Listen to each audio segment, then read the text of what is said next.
What people don't know is Nas and Wyrie did a song called Forever that was actually on the soundtrack of Constant Gardener, and that soundtrack won an Oscar award. People don't know that.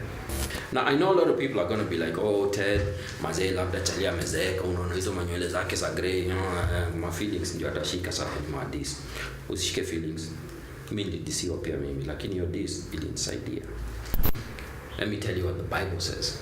Be still and know that I am God. 1, 2, 3. There's no such thing as a hit song. There's a song people like that becomes popular and slowly grows on people, I think, or has a impact. If you want to know the science of a hit song, it involves money.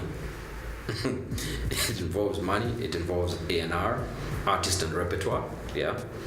The A&R guy is more involved in making a hit song than the song producer, than the artist. The artist can be called Mr. Paperbag and wear a paper bag on his head.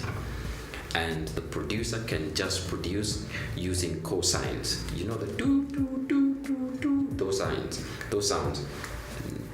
And the A&R guy with his big budget will pay every radio station, every TV station, every blog, every blogger, everyone online. He will pay for as much reach as possible. And it'll be a hit. Because you know what? A lie repeated many times becomes the truth. Machiavellian law. What do I mean? If I tell you this is black gold, and I tell you this is black gold, and I tell you this is black gold, and I tell you this is black gold over and over and over and over and over, you'll say that guy wears black gold. That stretches.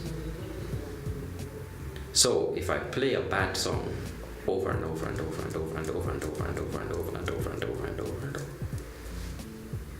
becomes a good song, becomes a hit, because it's the only thing you're listening to, because it's repeating in your head, because I'm conditioning you. So that's the science of making a hit. Now, I don't subscribe to that science. That's wrong, because that is manipulative. As a musician, what I subscribe to is bringing out the best in the musician themselves. So what do I mean?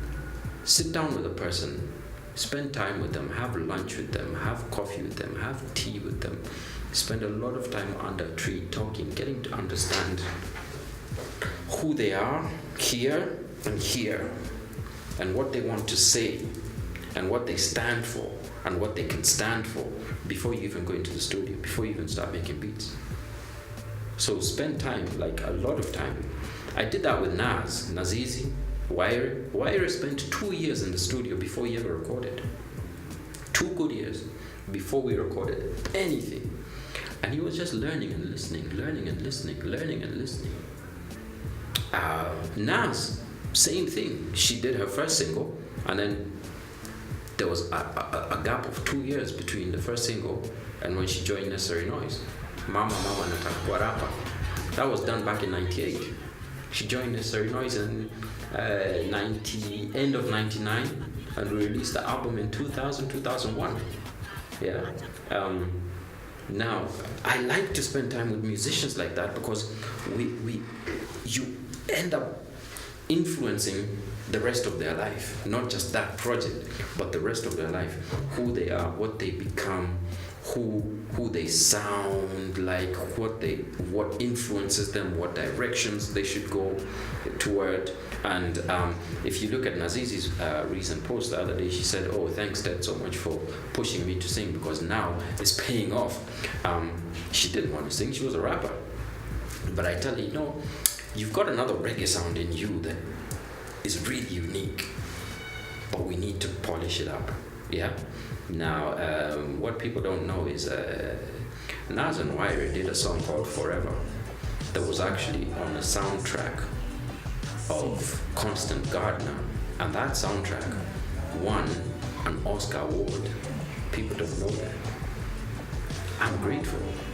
I'm like, thank God I pushed those guys. That's a really good question. What do you do when you've lost the creative mojo? I'll tell you what, sometimes it's not even about losing it. Sometimes it's about you've burnt out. You've been making, and you've burnt out. I know that when I'm working on albums especially, what happens is I go into this zone where it's a bad zone. My relationships get hurt. People around me get hurt because I'm literally thinking only of the sound, the album, the music, that's the only thing I'm thinking of. And I'm eating just because I need to eat to survive.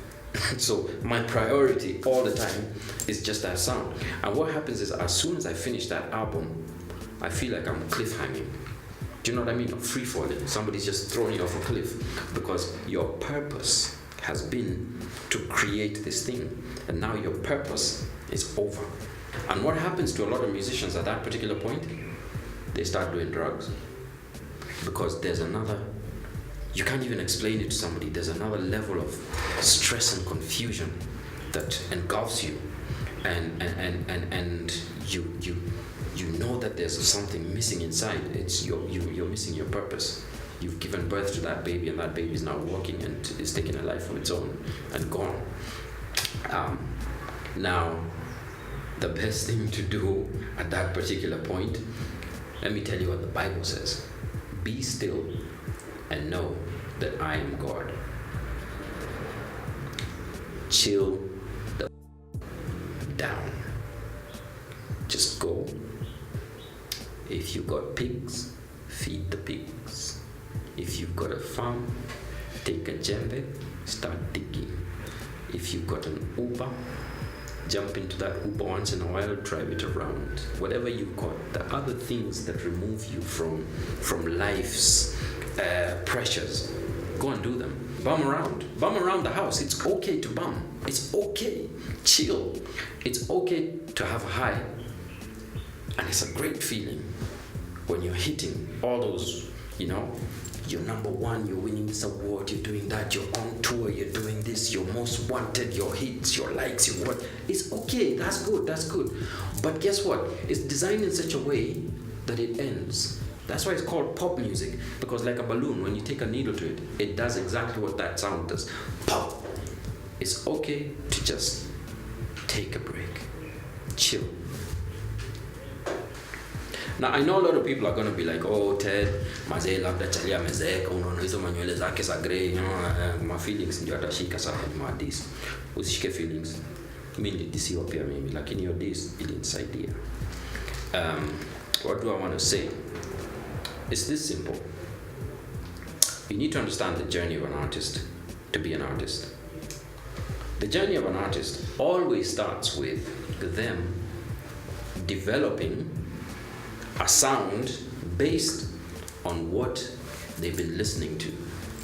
So it might be MTV, it might be Trace, it might be it might be BET, it might be all those things. It might be radio at the current time.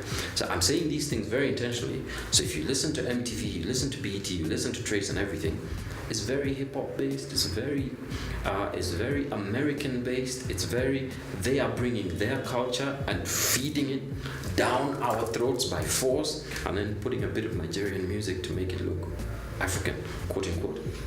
Salif Keita, Baba Mal, Yusundur, Richard Bona, Fadili Williams, none of those ever go onto that platform. Do they? No. But they're African, and they're original African, and they're the reason we are artists.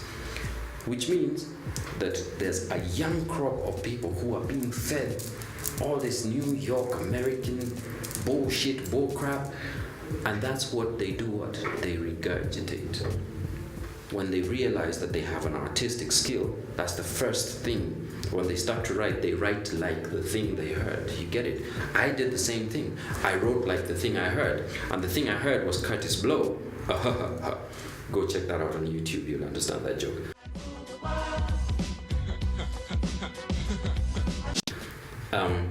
And when I was writing like Curtis Blow, it's because that's what I was listening to at the time. When I was taking Marvin Gaye samples, that's because I was listening to Marvin Gaye and those kind of. I thought that was cool. You get it? And then the second stage, after copying, the second stage of an artist's career is this. They then start to introspect. They're like, I know how to sing like that guy, I know how to rap like that guy, but I can do this a bit better. So they start to move away from what they were copying and they start to define themselves. Octo is definitely defining himself. After definition, there's a third stage, and that's the most freeing stage for any artist. And I'm not just talking about Kenyan artists. This happens to every single artist anywhere in the world. This is the self-examination and the experimentation. This is when musicians, unasikia, the artist formerly known as the artist known as Prince, when he tells his record label, I don't want you guys. This is when the artists decide, you know what, nobody's going to determine what I make. I'm going to make it how I want to make it because I want to make it like this. So put 5 minutes of silence and then start the beat. Sadly, in Kenya, we never allow our artists to get to that stage where they're now saying, okay, najua mlikuwa napenda hizo mahits za kitambo, lakini unaona nimefika stage ingine fulani kwa life yangu, mimi nataka kufanya sound ya benga sababu hiyo ndio ile kitu sijaifanya. Let me just do what my heart feels like doing, not based on record sales and recognition or what, but this is my artistic me. I finally found me. So those are the 3 stages. A lot of the stuff you played for me, especially the audio, is in stage 1. A lot of it is in stage 1, and you can tell it's in stage 1. Now, artists need to be flogged for them to move from stage 1 to that second stage, because that's when we really get the true artistry out of them. So that's my motivational speak to any artist who's listening. If you care to listen, you will go far.